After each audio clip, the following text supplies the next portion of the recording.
విరుద్ధమే. ఇప్పుడు నారాయణ స్కూల్ ని క్లోజ్ చేసేయమని కొంతమంది డిమాండ్ చేస్తున్నారు. అది తప్పు. ఇక్కడ 1000 మంది ఇప్పుడే స్టాఫ్ తో మాట్లాడారు. 1000 మంది పిల్లలు ఉన్నారు చదువుకుంటున్నారు. వాళ్ళ సంగతి ఏంటి? ఒక దుష్టుడు కొరకు ఒక స్కూల్ ను మూసేస్తారా? అది రాంగ్. లేదా ఇక్కడ స్టాఫ్ హెడ్ అని సస్పెండ్ చేయమని ఇన్వెస్టిగేట్ చేయండి. దాన్ని నేను అడిగాను ఆ మేడంని, మీకు తెలుసా ఈ విషయం? సార్, నాకు 2 పిల్లలు, ఆడపిల్లలు. నా కూతురు కూడా గత సంవత్సరం ఇక్కడే చదువుకుంది. తెలిస్తే నేను ఎవరైనా ఒక తల్లిగా, ఒక హెడ్గా నేను చేస్తాను అని ఇన్వెస్టిగేషన్ చేయండి.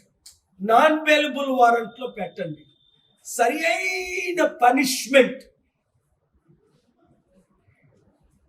నేనే ఒక ముఖ్యమంత్రిని అయి ఉంటే కేసీఆర్ అన్నాడు, కళ్ళు పీకేస్తాను ఆడవాళ్ళు వైపు చూస్తే అని కుర్రోళ్ళకి. ఆయన కళ్ళు ఎప్పి ఇప్పుడు చూడలేదు. 10 సంవత్సరాలు లక్షల 100,000 రేపులు అయినా ఏం పట్టించుకోలేదు, చూడలేదు.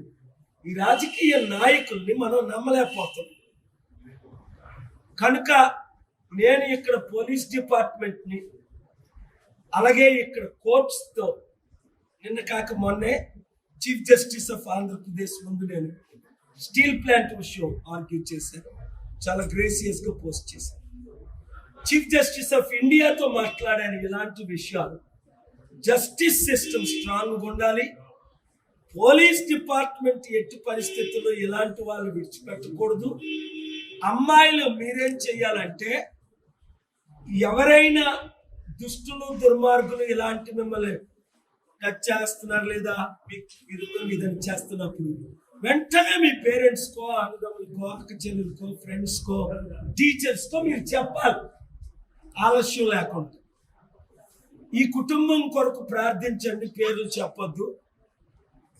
ఆ చంటి బిడ్డ 13 సంవత్సరాల అమ్మాయికి ఏ హాని జరగకూడదని ప్రార్థించండి.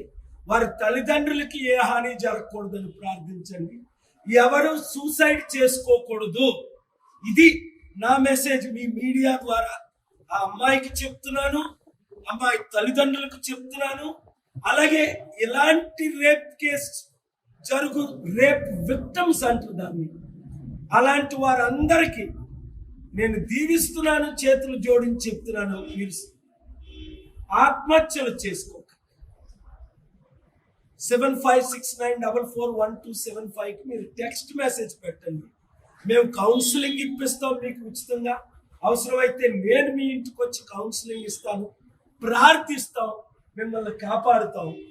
ఇలాంటి జరగకుండా ఎలాంటి చట్టాలు రావాలి, ఎలాగ శిక్ష పడాలో అవన్నీ మేము చూసుకుంటాం.